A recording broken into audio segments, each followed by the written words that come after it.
त्याच्या करता जगाचा बाप यशोदेकडे आलेला आहे.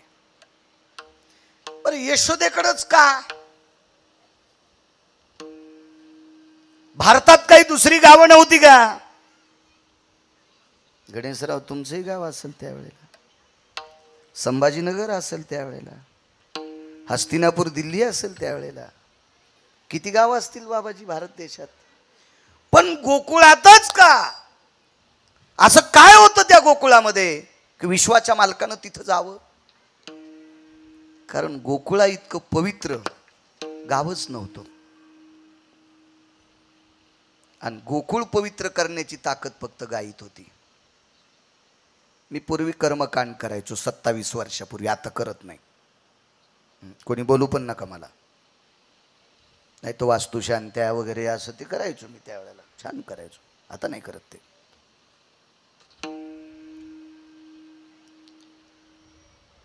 तर मी ज्या घरची वास्तुशांती करायला गेलो त्या माणसाला पहिलं सांगायचो की वास्तुशांतीच्या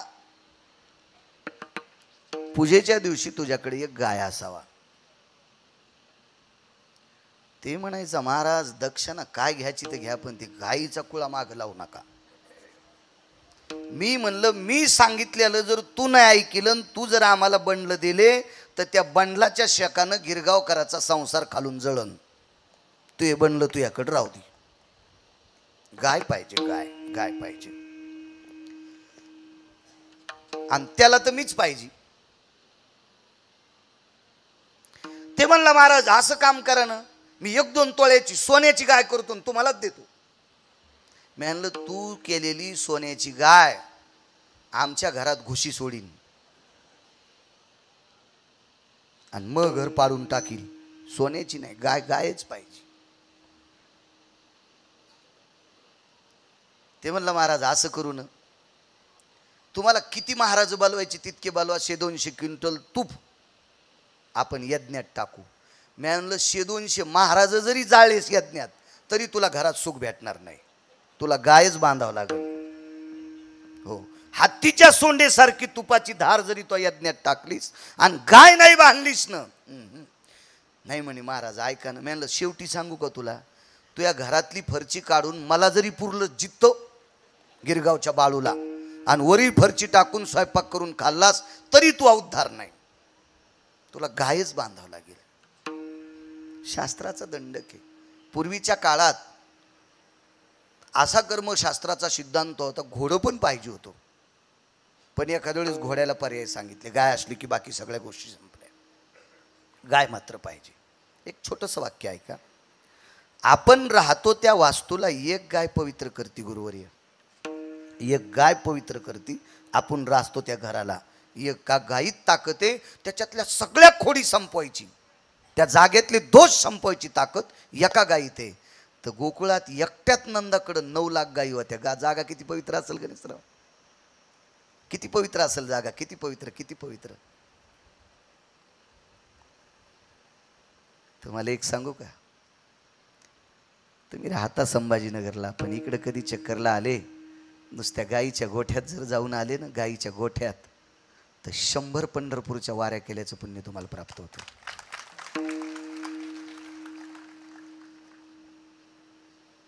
100-200 काशीच्या वाऱ्या केल्याचं पुण्य तुम्हाला प्राप्त होते. एवढा मोठा गायीचा पुरुषार्थ, इतका मोठा गायीचा पुरुषार्थ आहे. तुम्हाला एक सांगू का, पैशानं गिरगावकर विकत घेताल, देव नाही घेता येत. काय म्हणायचं बाबा, पैशानं गिरगावकर विकत घेता येईल, देव घेता येईल का बाबा, बापू घेता येईल का? नाही घेता येत, नाही घेता येत. महाराज नंदराजानं गायीच्या पुरुषार्थानं देव विकत घेतला, पैशानं नाही, फक्त गायीच्या सेवेनं देव विकत घेतला. गायीच्या सेवेनं जगात सगळी काही गावं त्यानं पाहिली. महाराज वैकुंठ काय सामान्य वैकुंठ, एवढा नाही, सगळी अधिष्ठानं पाहिली, पण विश्वाच्या मालकाला तेच ठिकाण आवडलं, ते फक्त गोकुळ. कारण तिथं गायीच्या पदस्पर्शाने पुनीत झालेली माती होती. ठीक आहे, मागचं कर्म आई वडिलाला सोडलं असेल त्याबद्दल दुमत नाही, पण माझं मत आहे मग देवकी यशोदेकडेच का, दुसरीकडे का नाही गेले? तर दुसरीकडे याच्याकरता नाही गेले की दुसरीकडे तितक्या गायी नव्हत्या, त्या गायी फक्त गोकुळातच होत्या. म्हणून आईसाहेब पहिल्या कडव्यात म्हणतात, वैकुंठीचा हरी वैकुंठीचा हरी वैकुंठीचा हरी वैकुंठीचा हरी वैकुंठीचा हरी वैकुंठीचा हरी वैकुंठीचा हरी वैकुंठीचा हरी हे वैकुंठीचा हरी वैकुंठीचा हरी वैकुंठीचा हरी वैकुंठीचा हरी वैकुंठीचा हरी वैकुंठीचा हरी वैकुंठीचा हरी वैकुंठीचा हरी यशोदेच्या घरी काना यशोदेच्या घरी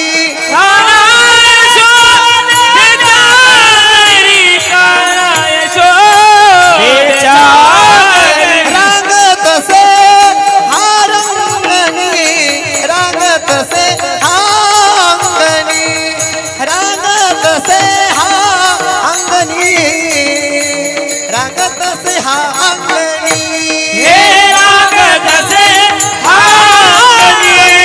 रागत से हांगणी रागत से हांगणी रागत से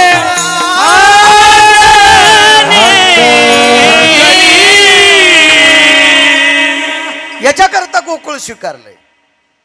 बाबाजी गणेशरावांनी मी मागितली ती गाय मला दुधाची दिली असती, पण मला दुधाची न्यायची नव्हती, कारण मला दुधाकरता भरपूर पैसे आहेत.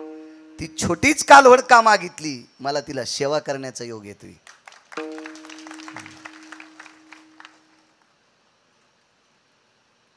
हात लावला ती गाय आजी आपल्याला दिली असती, हात लावला ती 10-12 लिटर दूध देणारी. पण ते दूध विकून थोडे मला पैसे कमवायचे, माझ्या किती कोणते पैसे कमी गेलेत. म्हणून मी आणतानाही 7 कारोडीच आणल्यात. आता मला खूप वाढवायच्या होत्या, पण मला परिक्रमेला जायचे 2-3 महिने, म्हणून मी नंतर पुन्हा वाढविणार आहे. आणि छोट्या छोट्यात न्यायच्या, कारण त्या छोट्या चिमुकल्या त्यांचं आणि आपलं हृदयाचं नातं निर्माण होतंय, प्रेमाचं नातं निर्माण होतंय. पाहिल्याबरोबर वरी तोंड करतात. महाराज, आपण एखाद्या पाहुण्याला गावरान तुपातला शिरा खाऊ घाला आणि ते पाहुणा घरी गेल्यावर म्हणतो गावरान तुपातला शिरा खाऊ घातला, पण निघताना चहा कुठं पाजला. इतके हरामखोर पाहुणे आहेत आपले. म्हणजे गावरान तुपातला बदामाचा शिरा खाल्ला भडव्यानं आणि पुन्हा घरी गेल्यावर बायकोला म्हणला त्यानं शिरा खाऊ घातला, पण निघताना चहा प्यात नाही म्हणले. याला पिराला कापायला पाहिजे, हरामखोराला पिराला. हो, हे काही काही लोक बळी देतात ना कोंबड्या बकऱ्याची, याचा बळी द्यायला पाहिजे नालायकाचा. म्हणून हे रक्ताच्या नात्यातले सुद्धा बेईमान होऊ शकतात. अब्जावधीची संपत्ती बापानं पोरासाठी कमवली, ते पोरग सुद्धा बेईमान होऊ शकते. गाय नाही बेईमान होऊ शकत, नाही बेईमान होऊ शकत ती, नाही बेईमान होऊ शकत. गणेशराव, तुम्ही रातच्या 2 वाजता जरी गाईच्या गोठ्यात आले आणि गाई जर नाही उठल्या तर मरुस्तर कीर्तन करायचं नाही. इतकं प्रेम देणारी याती फक्त गाईची आहे, गाईची. नात्यातली माणसं एखाद्या वेळेस म्हणतील आले असतील, पडतील, झोपू द्या, सकाळी बोलू. सकाळी बोलू म्हणतील, सकाळी बोलू. गाय नाही, तात्काळ उठेल. संप्रदायातल्या सनातन संस्कृतीतल्या लोकांनी एका बाईला नवरा कसा भेटला, घोंगडी इतका गोरा. बरं, यांच्या मनात शंका आली, काऊन हसल्या. घोंगडी पांढरी नसती का? तुम्हाला सगळ्या काळ्याच घोंगड्या दिसतात का? पांढरी नाही का घोंगडी एखादी? पण तुमचं त्या काळ्याच घोंगडीवर ध्यान गेलं. घोंगडी इतका गोरा नवरा भेटला गणेशराव. पण सात्विक माणूस होता. त्या बाईच्या उभ्या आयुष्यात त्यानं कधीच बूट हरपून घरी आला नाही. कसा होता नवरा? घोंगडी सारखा. पण बाबा त्यानं एकाही दिवशी बूट हरपिला नाही. बूट कोण हरपित हे तुम्हाला मी सांगायची गरज आहे का? तुम्ही पोटकिडे आहेत त्याच्यातले, मी तुम्हाला सांगावं याची गरज आहे का?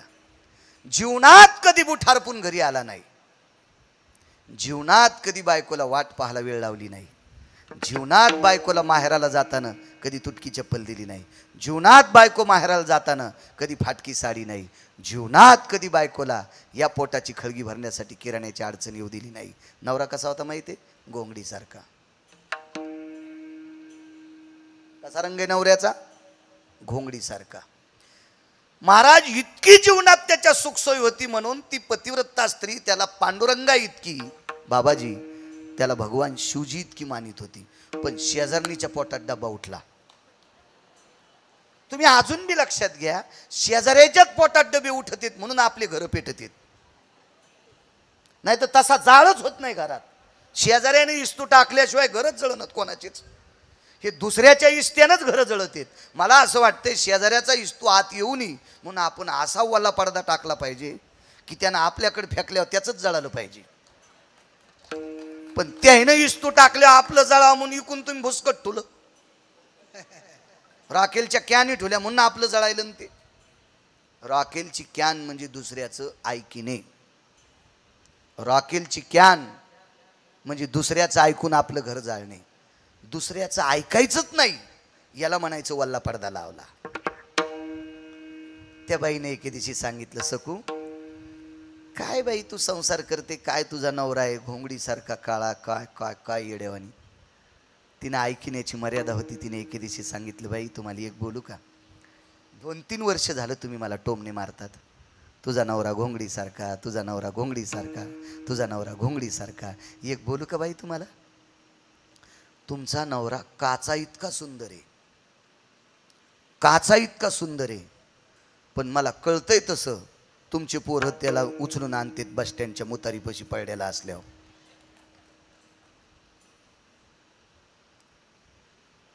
माझा असू द्या घोंगडीसारखा, पण दिवस माळवायच्या आधी आमच्या संसाराची काळजी करून घरी येतो.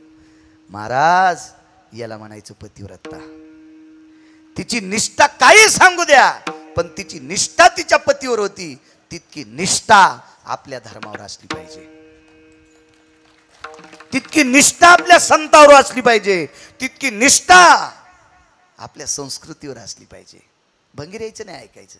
हे सांगणारे कानात शिस वाटणारे नालायक कुंटालानं जन्माला येतील, पण आपले कान त्यांच्या हातात द्यायचेच नाही. विठाला विठाला विठाला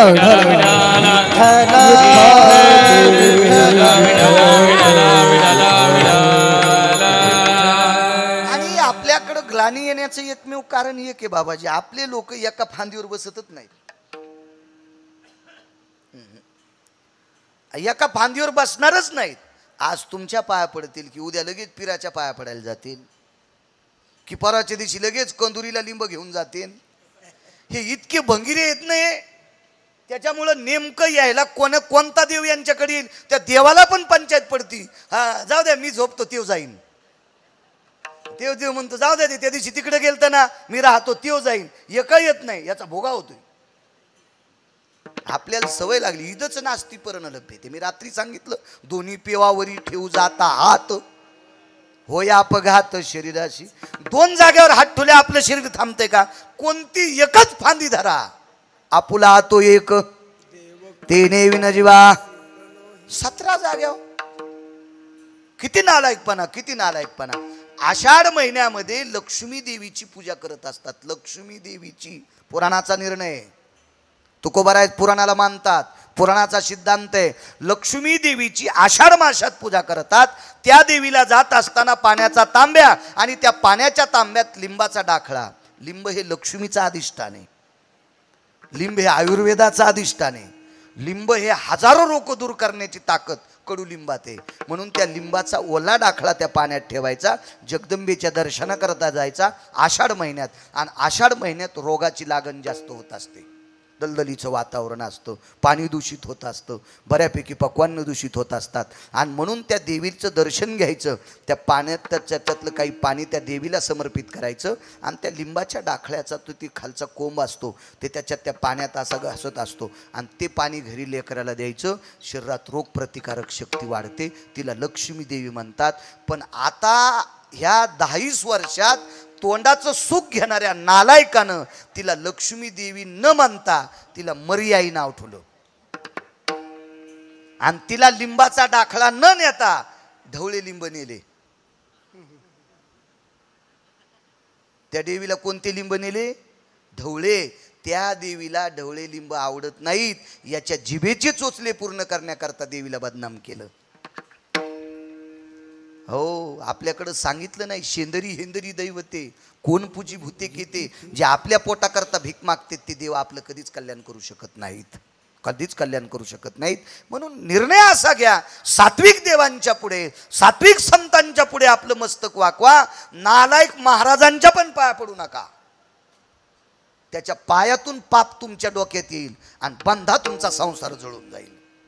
महाराज जे संप्रदायात निष्ठ आहेत अशा लोकांच्या पाया पड जा, की जेणेकरून तुमचं पाप जाळण्याची ताकद त्यांच्यात असते. कोणाचे नका पाया पड जाऊ, विनंती करतो तुम्हाला. विठाला विठाला विठाला मग यशोदेकडे का? आपल्या प्रत्येक देवता अग्नीच्या मुखातून जेवत असतात, अग्नीच्या मुखातून. एक माहीत असावं गणेशराव तुम्हाला, आपल्या जुन्या काळातल्या बायका चुलीवर स्वयंपाक करायच्या. आता काळ गॅसचा आलाय, मी त्याच्या विरोधात बोलणार नाही. काला येतच नमा, त्याच्या विरोधात नाही बोलणार. काळ आला, काळ आला. महाराज पूर्वीच्या काळात बाळांतीन जर डिलिव्हरीचा पेशंट असेल तर बैलगाडीमध्ये तालुक्याला जायची परिस्थिती होती. आणि काही काही रस्त्यानं अशा गाडीवाटा होत्या बाबाजी, की त्या गाडीवाटानं बैलगाडी चलत नव्हती, म्हणून बाजावर त्या स्त्रीला ठेवीत आणि त्या बाजाला दांड्या लावीत. प्रेत नेतात का प्रेत, असं त्या डिलिव्हरीच्या पेशंटला खांद्यावर हॉस्पिटलपर्यंत नेत. तो काळ सांगतोय, तो काळ. आता शेळ्या पायी पायी जाईनत बाजारात. आता शेपुड्या टेम्पूत चालल्या. आता तर बाया कसं काय बैलगाड्यात जाते मला सांगा. काल येतच मी ना, मी काय विरोधात बोलणार नाही. काळ आला काळ. पूर्वीच्या काळात चुलीवर स्वयंपाक करायचा, आता गॅसवर करतात. मला काही त्याच्या विरोधात बोलायचं नाही, पण शक्य असल्यास आजही चुलीवर खाण्याचा प्रयत्न करत जा. आजही खेड्यापाड्यात राहणाऱ्या लोकांनी कोपऱ्यात एक चूल मांडलीच पाहिजे. किमान ज्या दिवशी भाकरी केल्या त्या दिवशी चुलीवर करत जा. ज्या दिवशी वांगे भाजायचे त्या दिवशी गॅसवर नका न भाजी जाऊ. ते वांगे त्या चुलीच्या आहारात कोची जा ना. हो, त्या चुलीच्या आहारात अग्नीत भाजलेले वांगे तुमचा जठराग्नी शुद्ध करू शकतात. निदान इतकं खाचं शिका ना, शिका, खाचं शिका. ज्याच्याकडे 10-5 एकर जमीन आहे त्यानं पुण्यातलं दूध खाऊ नका असं म्हणणार नाही, पण ज्याच्याकडे 10-5 एकर जमीन आहे त्यानं 2 गायी पाळल्या तर त्याला का धनुरात आलाय का? पण 25 एकर जमीन काळीची असताना बी उंदीर धरल्या आणि ती पुडी आणतो. महाराज दूध प्या. मी म्हणलं बोके आहे का मी हे दूध प्यायला? हे तूच पी आणि तू आंघोळ कर यानं पुन्हा. हो, बोके आहेत का आम्ही आम्हाला त्याच्यातलं दूध पाजा. घरच्या गाईचं खाचं शिका, म्हसाड पाळा, गाय पाळा, शिका ना. हा, जरा जरा शेणाचं टोपलं उचलायचं शिका जा ना. गाईचा गोठा झाडून काढायचं शिका ना. तुम्ही कुठंच वाकणत बसताना अग ग ग, उठताना अग ग ग, कमरात वेल्डिंग, मानात वेल्डिंग, फर्यात वेल्डिंग, बगलात वेल्डिंग, हात वाकणात आणि झोपताना पसाभर गोळ्या खाऊन झोपायलात. उठल्यावर बी गोळीच खालात, मग दात घासायलात. हो, ॲसिडिटी झाली, वरण खाल्लं, स्टो पेटलाय पोटात. तो या स्टो जलोशील गोळ्या 2-3 खाल्ल्या. जलोशील गोळ्या खाऊच नको, त्याचं पिठलंच करून काय. हो, 2-4 भाकरी कर जलोशील गोळ्याची, तुझी ॲसिडिटी कायमची जाईल. काम करायचं शिका ना. 500-500 एकरवाली माणसं येडा करायला शेतात जात होते. आता 1.5 एकर जमिनीवाला 10.5ला दात घासी तू, जसा याचा आजा मंत्री आहे. हा, मोकार सोसायटीचा अध्यक्ष हरामखोर कुठला, 10.5ला दात घाशी तू. तुला ज्यानं बायको दिली त्याचं नशीब फुटलंय, त्यानं तुला पोरगी दिली. नालाय का, तिचं नशीब पालथं. तू यासारखा सुंब्या भेटलाय तिला. विठाला विठाला विठाला विठाला विठाला विठाला. हे उद्योगम वर्धन्ते लक्ष्मी. माणसानं काम केलं पाहिजे. आपण कर्मभूमीवर आलोत झोपण्यासाठी नाही. झोपीनं जर आयुष्य वाढलं असतं तर आजगराची संख्या जास्त झाली असती. हे मोठ्या लोक मोठे होतेत ना, हे खाली बसल्या बसल्या दिल्लीतल्या लोकांचे हे वाभाडे काढतात हे नालायक लोक. अरे त्या लोकांना झोपा नाही ता, रात्रंदिवस ते लोक बेजार आहेत बाबाजी. तेव्हा ती लोक मोठे होतेत. आणि हे उगेच आपले हे दुसऱ्यावर जळणारी माणसं. नाही, काम करायचं. आपण जितकं काम करू तितकं मोठे मोठे होत राहू. चला, चुलीवर स्वयंपाक असायचा. टिकल्यावाल्यांनी जुन्या सासूला विचारा, आजच सासूला विचारा कशी पद्धत होती जुन्या काळात.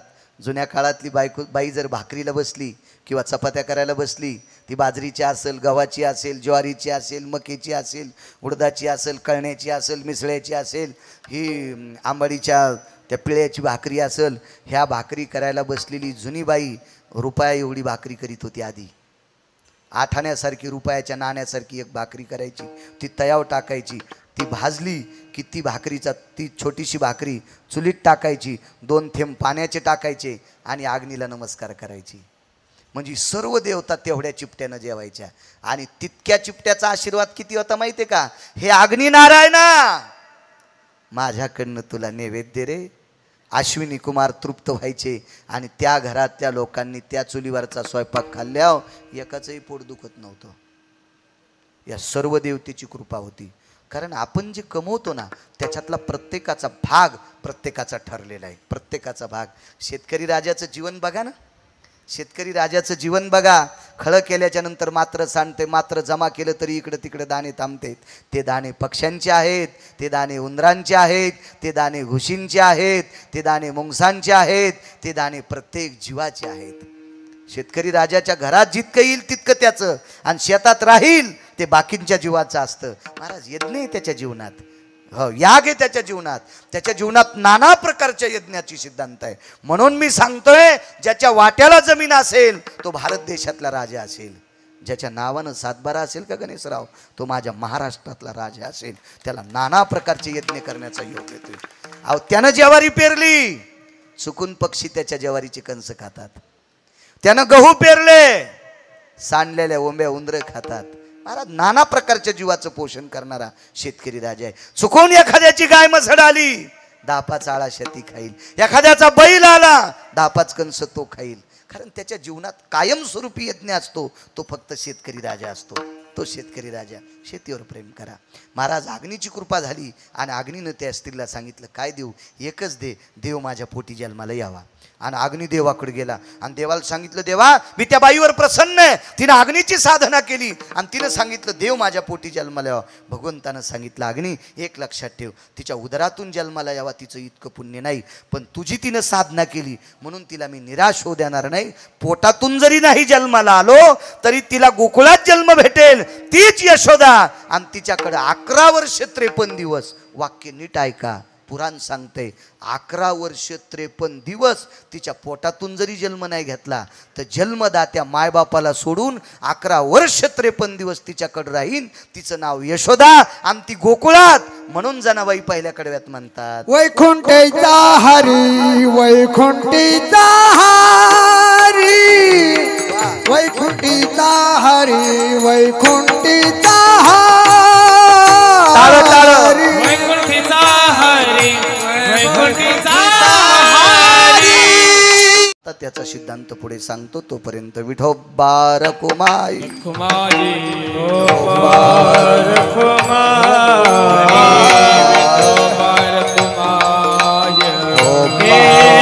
विठोबा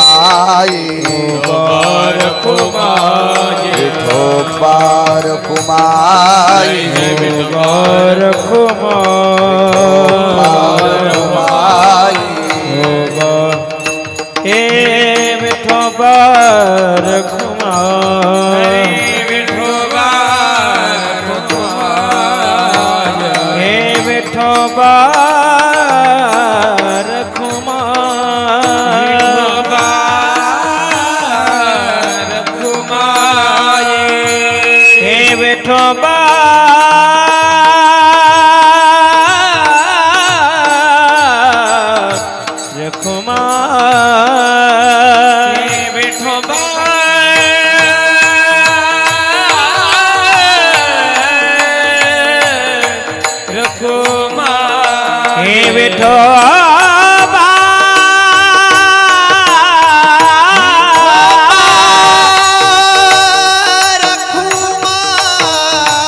हरि जय जय, हरि जय जय, जय जय जय जय विठोबा रखुमाई.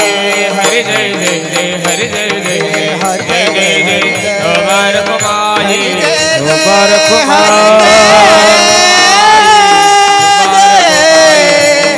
विठोबा रखुमाई, विठोबा रखुमाई.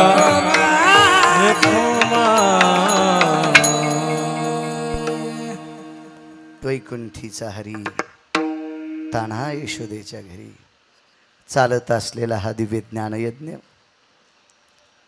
भगवान शिवजींचा अधिष्ठान रहितेचे राजा छत्रपती शिवाजी महाराजांचा अश्वारूढ पूर्णाकृती पुतळा गौमातेचा अधिष्ठान आणि गणेशराव तुमच्या परिवारावर असलेली माझ्या श्रीगुरूंची कृपा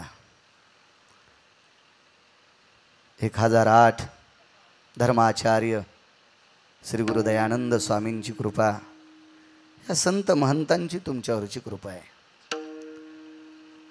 सहज मोठ्यांचं वाक्य सांगेल या विश्वाच्या पाठीवर ज्यांच्यावर संतांची कृपा आहे त्याच्यावर विश्वाची कृपा होते आणि ज्याच्यावर संतांची कृपा नाही त्याच्यावर देवाची कृपा कधीच होत नसते.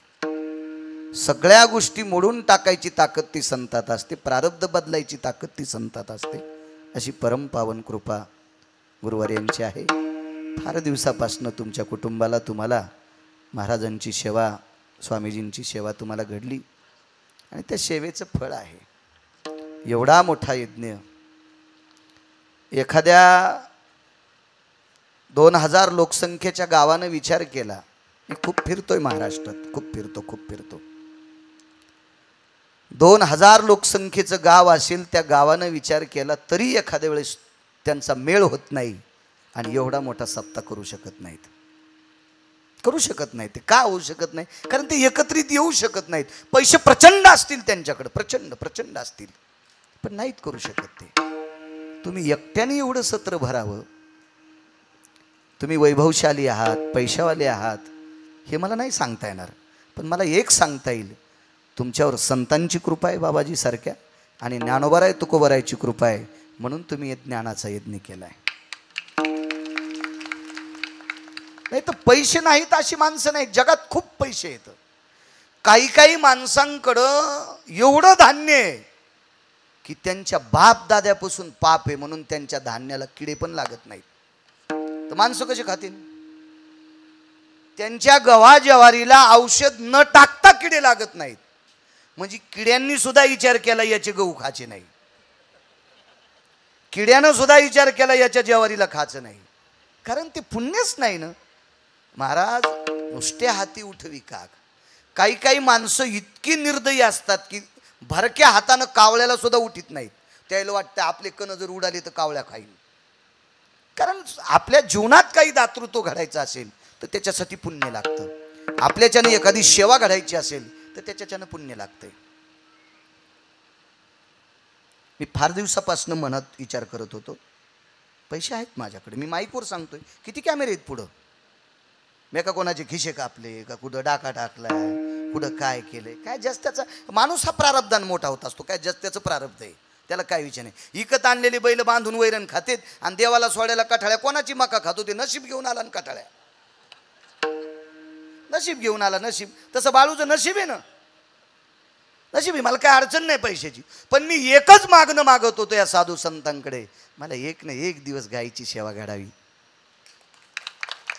एक ना एक दिवस गायीची. मी माईकवर उल्लेख करणार नाही, पण माझ्या अंतकरणात कितीतरी मंदिरांसाठी सुद्धा मी पावत्या गुप्त फाडल्या. मला त्याच्यातही समाधान नव्हतं, कारण जगात मंदिरं बांधणारी माणसं खूप आहेत. तिथे गिरगावच्या बाळूची गरज नाही. पण मला एकच लक्षात येत होतं, तू 10-5 गायी पाळ आणि त्या गायीची सेवा करून मर, इतकीच माझी अपेक्षा होती. आणि ती मला देव माझी पूर्ण करत राहा लागलेला आहे. आणि बाबाजी तुमच्यासारख्याच्या सर्व संतांच्या आशीर्वादानं गायीची सेवा जास्तीत जास्त करण्याचा योग माझ्या जीवनात यावा, इतकंच मला जाता जाता आशीर्वाद द्या. हो, माझ्याकडे जी संपत्ती ती संपत्ती ढेपीच्या रूपात, पेंडीच्या रूपात, गुळीच्या रूपात, कडब्याच्या रूपात गायीकडे जावी, ही एवढा आशीर्वाद मला मिळावा. पोरासाठी तर मी कमवून ठेवलंयच. विठाला विठाला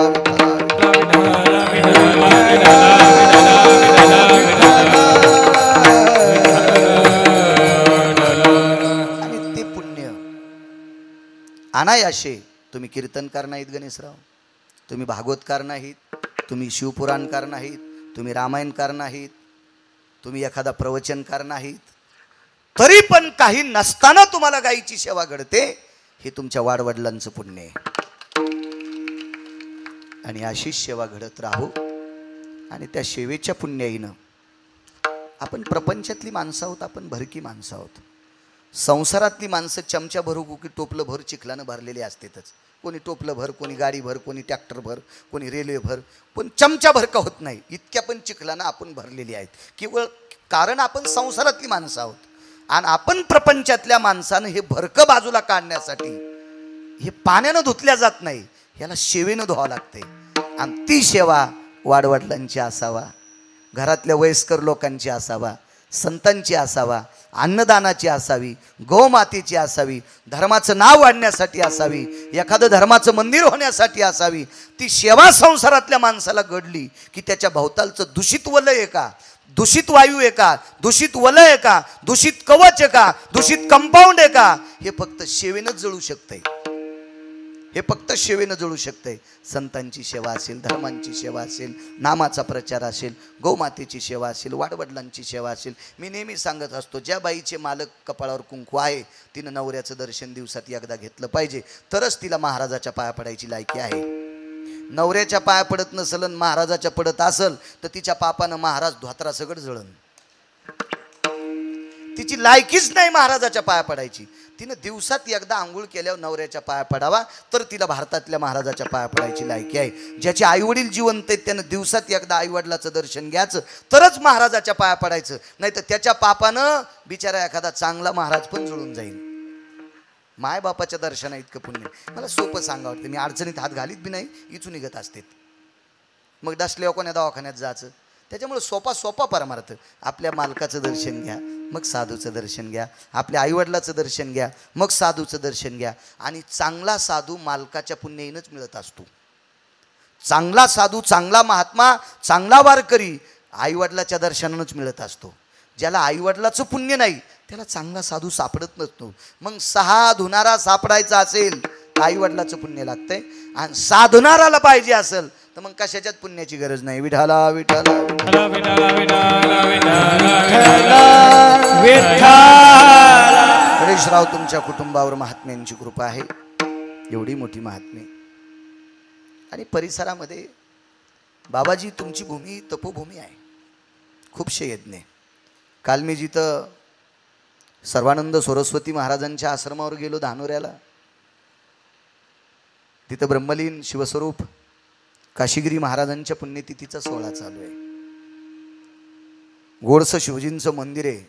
108 किलोचा कळस मंदिराला बसणार पुढच्या वर्षी, 108 किलोचा. बाबाजी, हा परिसर आहे ना तुमचा, हा परिसर तपोभूमी आहे, हे देवभूमी आहे तुमचा परिसर. कारण या परिसरात यज्ञ, मी बाबाजींच्याच मार्गदर्शनात त्यांच्या अध्यक्षतेत झालेल्या कितीतरी यज्ञात कीर्तनं केली बाबा, कितीतरी. पवित्र भूमी आहे तुमची, परिसर पवित्र आहे. कारण तुमच्या अंतःकरणात हा भाव जागा होतो ना गणेशराव, हे तुमचा नाही, ह्या मातीची ताकद आहे. ह्या मातीत केलेल्या ह्या संतांच्या भक्तीचा पुरुषार्थ आहे बाबाजी सारख्या, आणि तो पुरुषार्थ तुम्हाला स्फूर्त करत आहे आणि धर्म उंच नेण्याचं काम तुम्हाला करायला लावतोय. ह्या साधूंची ताकद आहे. धन्य यशोदा ती माय. यशोदेला माय का? माय तर देवकी आहे, मग यशोदा माय का?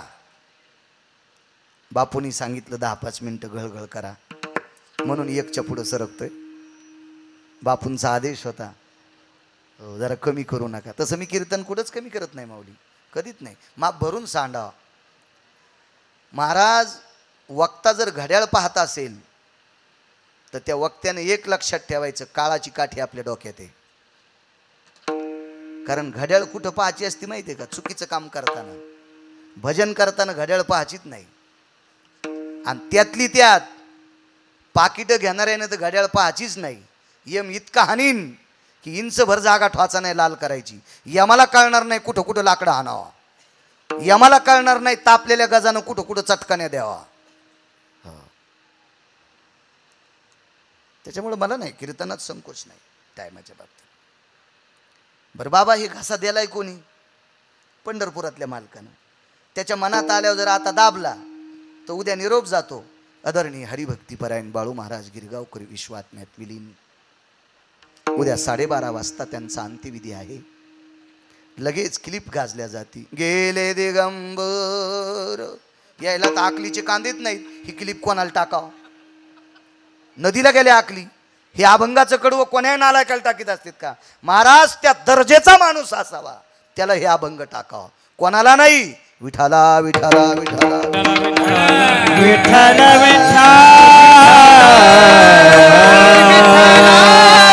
महाराज व्यक्ती स्वातंत्र्य झालं संप्रदायात. प्रत्येकाला वाटते माझी जहागिरी नाही माऊली.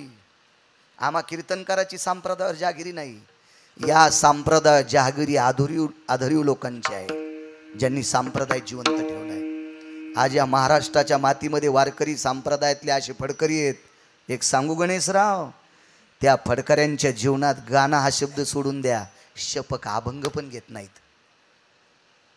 शपक अभंग घेत नाहीत. अभंग काय साधना असेल या लोकांची.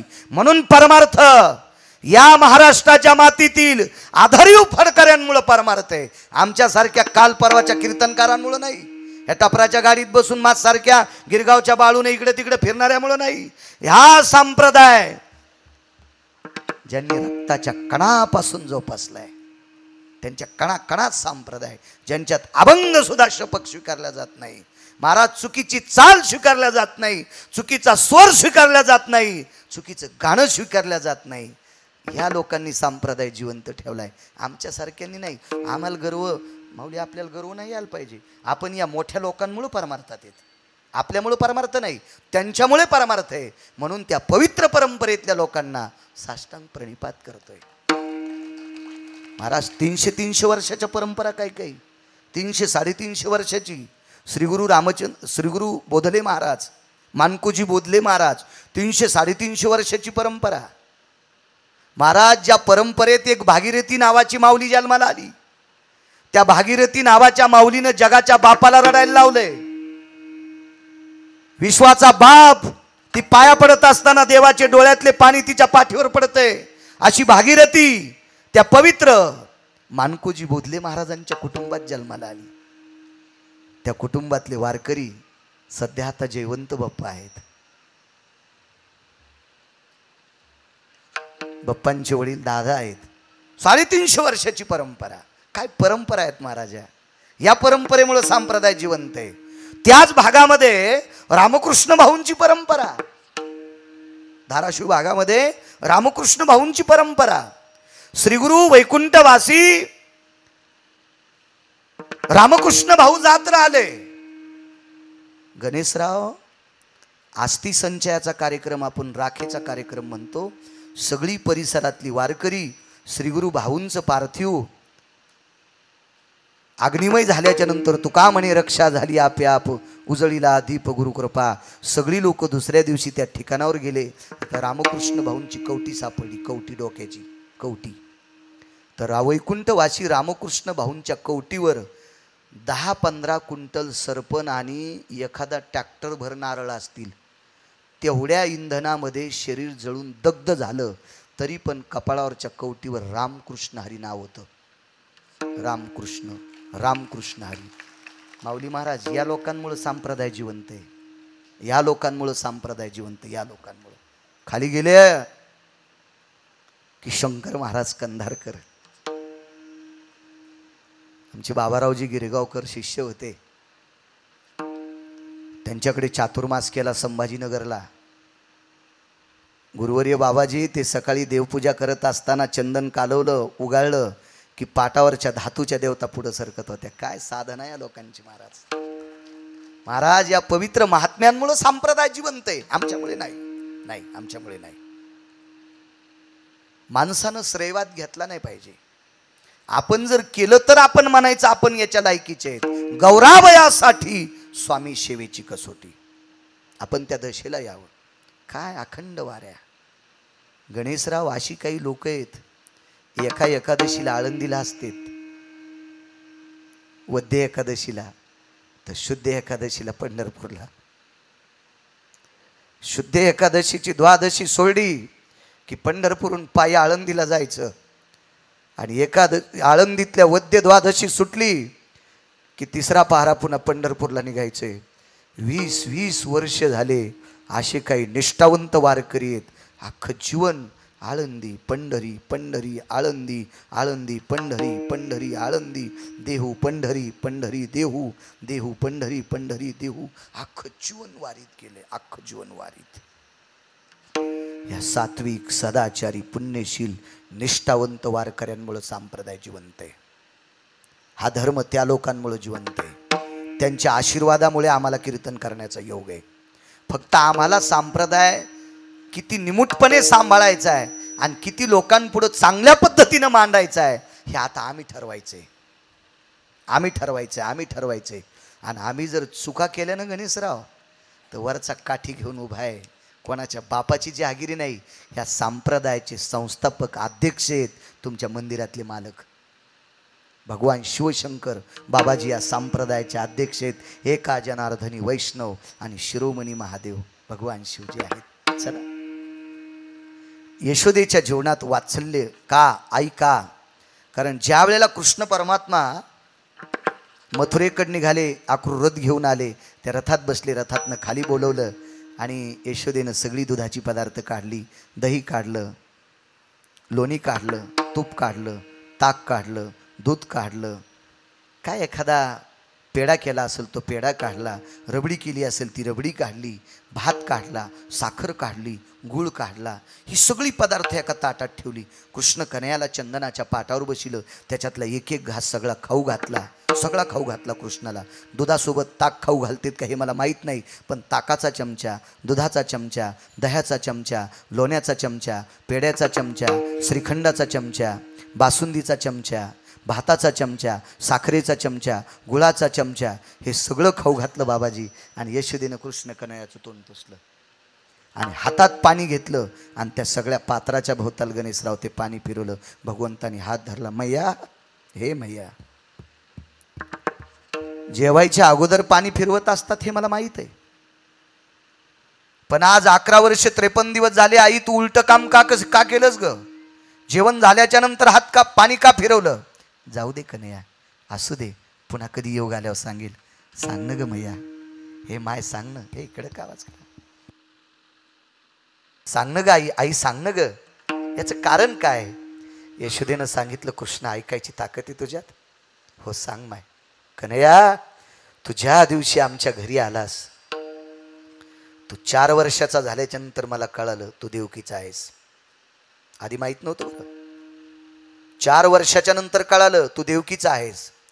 हे नंदराजा कर भरण्यासाठी मथुरेत गेले आणि तिथं वसुदेवाने नंदाला सांगितलं, नंदराज, तुमच्याकडची कन्या मी आणली होती आणि माझा मुलगा तुम्हाला दिलाय. फिरविले दोन्ही कन्या आणि चक्रपाणी. नंदराजाने यशोदेला सांगितलं, यशोदे, हा कन्हैया देवकीचा आहे. एक सांगू का यशोदे, एक न एक दिवस हा देवकी मातेकडे जाईल. पण ज्या दिवशी याच्या आईकडे जाईल, त्याच्या आईनं जर विचारलं, कन्हैया, यशोदेनं तुझी सेवा कशी केली, तर त्याचं तोंड बंद पडावा आणि डोळे उघडावा, रडण्याच्या व्यतिरिक्त त्याच्याकडे काही नसावा, इतकी सेवा कर. कन्हैया, आज तुझं जेवण झाल्याच्या नंतर या सगळ्या पदार्थावर पाणी फिरवलंय. पेढ्यावर असेल, दुधावर असेल, दह्यावर असेल, तुपावर असेल, लोण्यावर असेल, श्रीखंडावर असेल, बासुंदीवर असेल, भातावर असेल, गुळावर असेल, साखरेवर असेल, एवढ्या पदार्थावर पाणी याच्याकरता फिरलं. मी संकल्प केलता, याच्यातले जे पदार्थ तू खाशील ते मी खाईल. कन्हैया, ज्या दिवशी तू दूध पिलंस का रे, त्या दिवशी मी दुधाला हात लाईत होते. कन्हैया, तू ज्या दिवशी दही घेतलंस का रे, कडकडतं ऊन जरी असलं तर तू ज्या दिवशी घरचं दही घेतलं नाहीस, त्या दिवशी मी दही तोंडाला लावलं नाही रे कन्हैया. ज्या दिवशी तू भात घेतला नाहीस, त्या दिवशी मी भात तोंडाला लावला नाही रे कन्हैया. तू ज्या दिवशी जी वस्तू खाशील तीच वस्तू मी त्या दिवशी खाल्ली. माझा संकल्प आहे. मग आई, आज पाणी का फिरवलं? ऐक कन्हैया, आज तू आमचा वाडा सोडून, गोकुळ सोडून मथुरेत जाणार आहेस. गोकुळ सोडून मथुरेत जाणार आहेस. आजपासून या पदार्थावर याच्याकरता पाणी फिरिलंय. या शरीरात जोपर्यंत प्राण आहे तोपर्यंत याच्यातली एकही वस्तू खाणार नाही. महाराज, जगात माय नसन गणेशराव, आपल्या लेकरासाठी इतक्या वस्तूचा त्याग करणारा जगात एकच माय, तिचं नाव बाबाजी यशोदा होतं. म्हणून धन्य यशोदा ती माय आणि दाशी जनी वंदी पाय. ज्ञानेश्वर ज्ञानराज माऊली तुकाराम. ज्ञानेश्वर माऊली ज्ञानराज माऊली तुकाराम. ज्ञानेश्वर माऊली ज्ञानराज माऊली. ज्ञानेश्वर माऊली ज्ञानराज माऊली तुकाराम. ज्ञानेश्वर माऊली ज्ञानराज ज्ञानेश्वर माऊली ज्ञानराज माऊली महाराज ज्ञानेश्वर माऊली. महाराज ज्ञानेश्वर माऊली. ज्ञानराज माऊली तुकाराम. काल्याच्या अभंगाला चाल म्हणू. विठ्ठल जय जय विठ्ठल. विठ्ठल जय जय विठ्ठल. शिंके लावी येले दुरी होतो तिघाचे मेवरी. तुम्ही वारे दोहीकडे मुख पसरवणे घडे. हातीचा धारा घ्यारे दोहीचा कोपरा. तुम्ही वारे दोहीकडे मुख पसरवणे घडे. हाती टोका आणि कुणी निधी एका. तुम्ही वारे दोहीकडे मुख पसरवणे घडे. धरिला कृष्ण म्हणे अवकाशनी प्रकाश. काला वाटो एकमेका वैष्णवनिका संभ्रमा.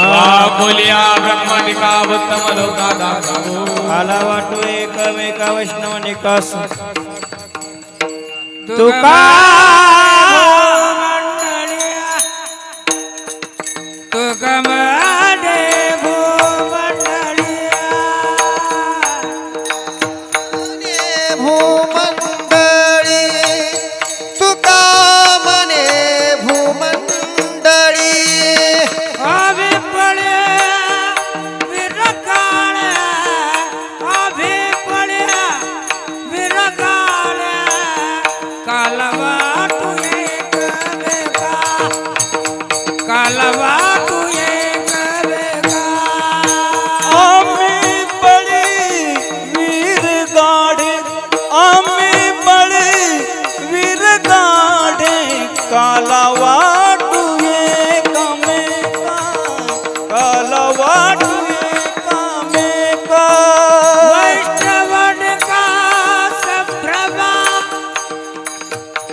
वैष्णवनिका संभ्रम.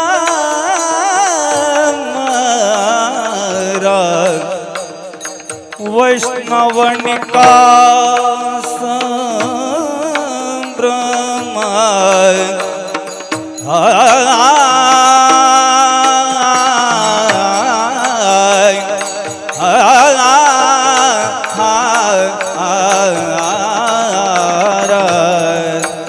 वैष्णवनिका संभ्रम. वैष्णव हे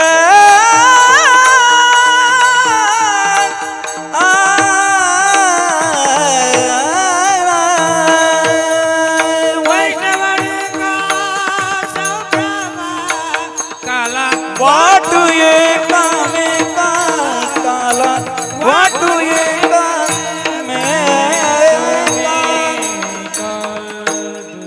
विठ्ठल बोलिलेले करू वेडे वाकुळे उत्तरे. समापराध महाराज तुम्ही सिद्ध.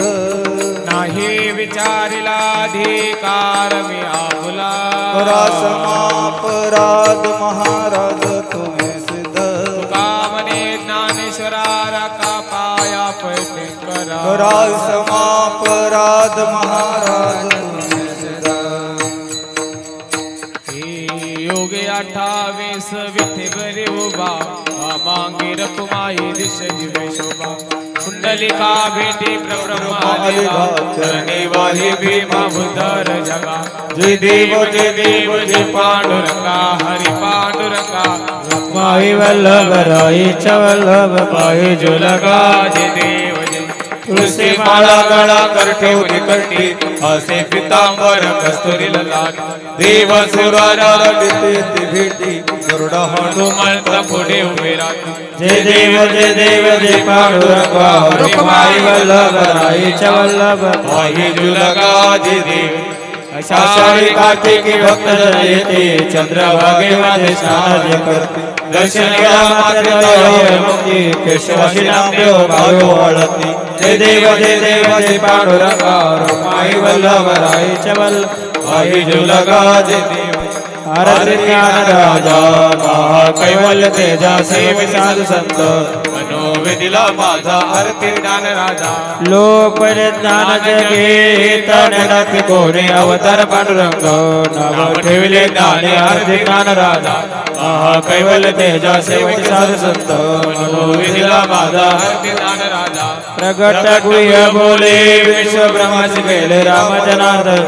आई मस्त ठेवले आरती ज्ञान राजा महा कैवल्य तेजा सेवे साधु संत मनोविधिला माझा आरती ज्ञान राजा आरती पारमा स्वामी सद्गुरु दामा सच्चिदानंद मूर्ती बाह्य दाखव्य आरती तुकाराम राघवे सागरात पाचान काढले तसे तुमाचे अभंग रचले आरती तुकाराम स्वामी सद्गुरु दामा सच्चिदानंद मूर्ती बाह्य दाखव्य आरती तुकाराम तुकिता तुलने से ब्रह्मा तुकासी आले म्हणून रामेश्वरे चरणी मस्तक ठेवले आरती तुकाराम स्वामी सद्गुरु दामा सच्चिदानंद मूर्ती बाह्य दाखव्य आरती तुकाराम आलिंग डांगरवती डोळ्याने बाही गोपालजी प्रेमी आलिंगन आनंदी भोजन भयो वाळी विठ्ठल रखमाई ढोबार विठ्ठल रखमाई ढोबार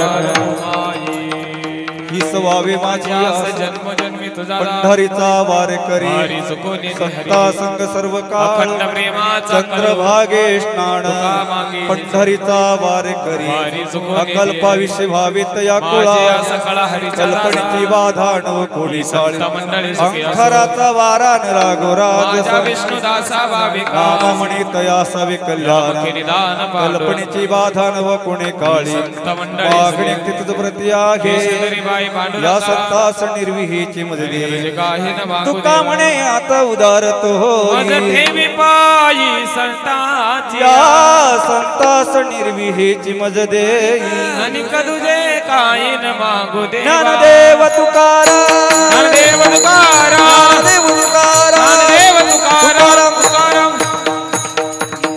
कवरदे हरी विठ्ठल. श्रीमंत श्री जगद्गुरु तुकोबारायांना वैकुंठ गमन होऊन 450 375 वर्ष झाली.